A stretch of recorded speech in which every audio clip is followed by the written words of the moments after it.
What is peace? How do we define peace? And how can we achieve it?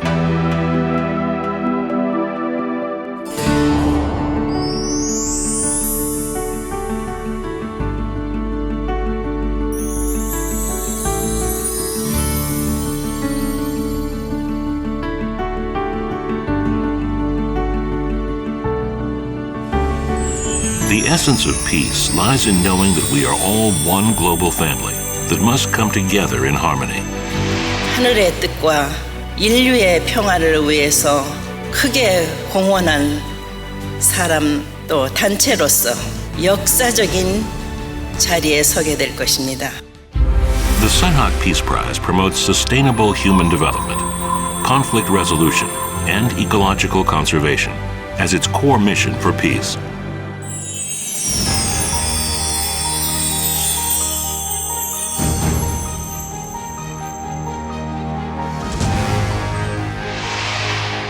The inaugural Sunhak Peace Prize focused on climate change and the food crisis, and selected His Excellency Anote Tong, the former president of Kiribati, for his struggles to address the climate crisis. And Dr. Modadugu Gupta, a leading fisheries scientist from India, whose innovative work in aquaculture technology helped spawn the Blue Revolution.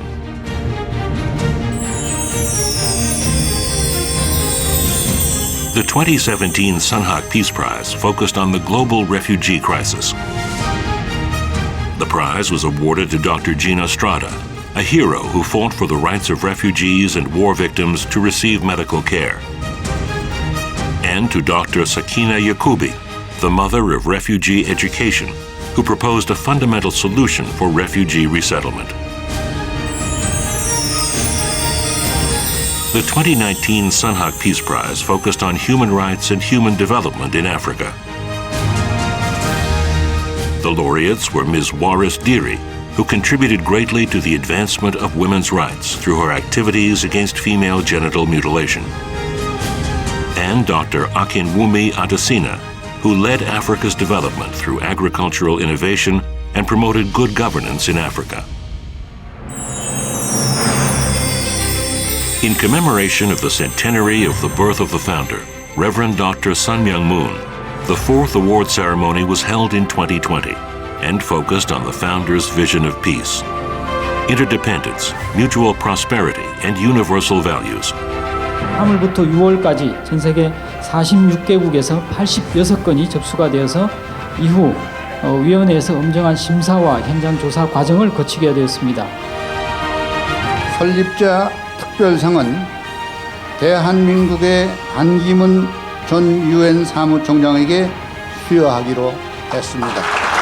이어서 제4회 선악평화상 본상은 세네갈의 마키살 대통령과 팔레스타인의 무닙 유난 전 루터교 세계연맹 의장에게 수여하기로 결정을 했습니다.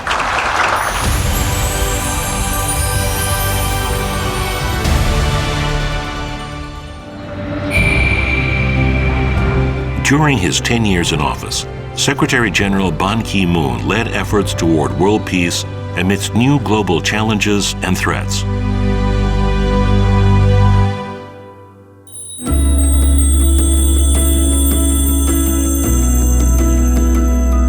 He fought against climate change, a crisis unlike any other in human history. He put the brakes on the acceleration of climate change, to which the world had been helpless. And his efforts led to the adoption of the Paris Agreement in 2015. It was a landmark agreement for humanity and the planet.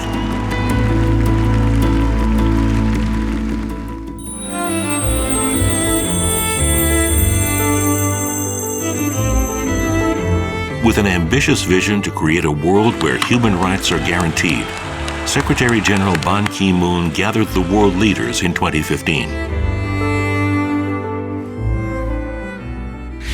Under his passionate leadership and sincere love for humanity, the world leaders unanimously agreed on 17 ambitious and far-reaching goals for all humanity to lead better lives in harmony with nature.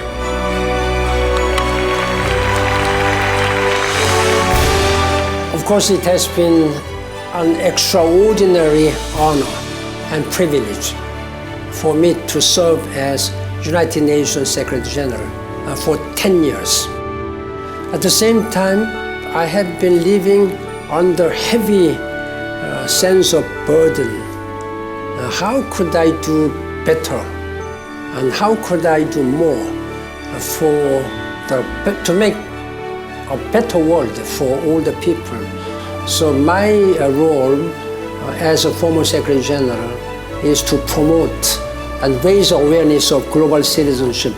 If I know I'll be dying tomorrow, if I have even faintest strength, still I'll be trying to do what I have been doing now until the last day.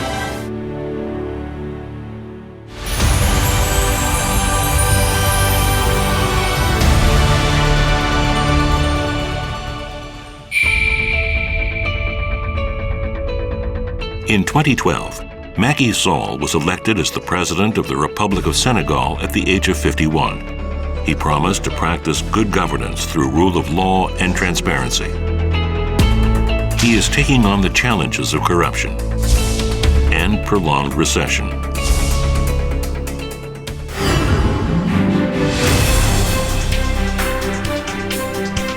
Where the country's President Macky Sall has announced the reduction of his presidential term from 7 to 5 years. In March of 2016, Senegal held a constitutional referendum to amend the constitution to reflect a more mature democracy, accelerating Senegal's transformation.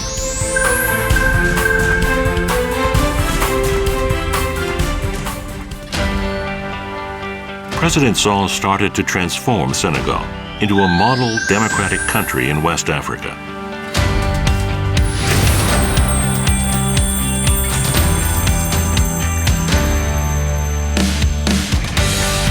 President Sall is ambitiously pursuing Plan Senegal Emergent, a project targeting economic revival, improvement in quality of life, and good governance free of corruption. His efforts are bringing remarkable economic growth.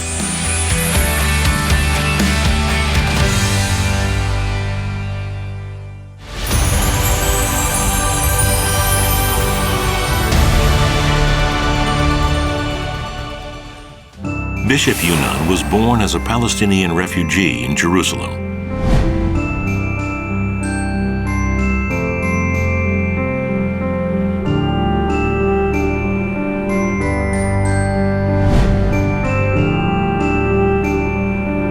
Jerusalem, the tinderbox of the Middle East. As an Arab Christian walking the path of a clergy, he dreamed of a peaceful world without religious conflict.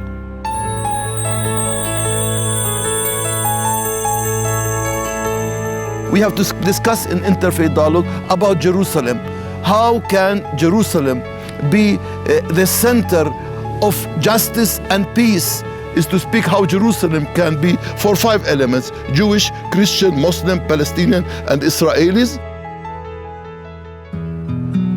Jerusalem is called the City of Peace, but its history has been far from peaceful. Bishop Yunnan has dedicated himself to bringing religious harmony to this land, where religious division and dispute has endured. And Bishop Yunnan is one of the few Palestinian religious leaders who is truly respected within Jewish circles. And in 2002, amidst a lot of violence taking place here between Israelis and Palestinians, for the first time ever, the religious leaders of Christianity, Islam, and Judaism were convened together. And the key Christian personalities were Patriarch Michel Sabach, the Catholic Patriarch, and Bishop Munib Yunnan, who was then Lutheran Bishop of Jerusalem. That stage then led to the creation of the Council of the Religious Institutions of the Holy Land. His commitment really kept it together and ensured through his own credibility with all the sides. We as religious people, we have always, to give a vision for peace. My identity cannot be completed, cannot be in its fullness unless it serves God and the neighbor. Bishop Yunnan continues to pray for peace in the lowliest place. The laureates of the Sunhak Peace Prize demonstrate how one person can peacefully improve the lives of millions. Peace will be realized when the barriers between nations, religions, races, cultures, and ideologies are overcome. The key to lighting the path to a new era of a peaceful civilization is a love of humanity that treats each other as members of one global family.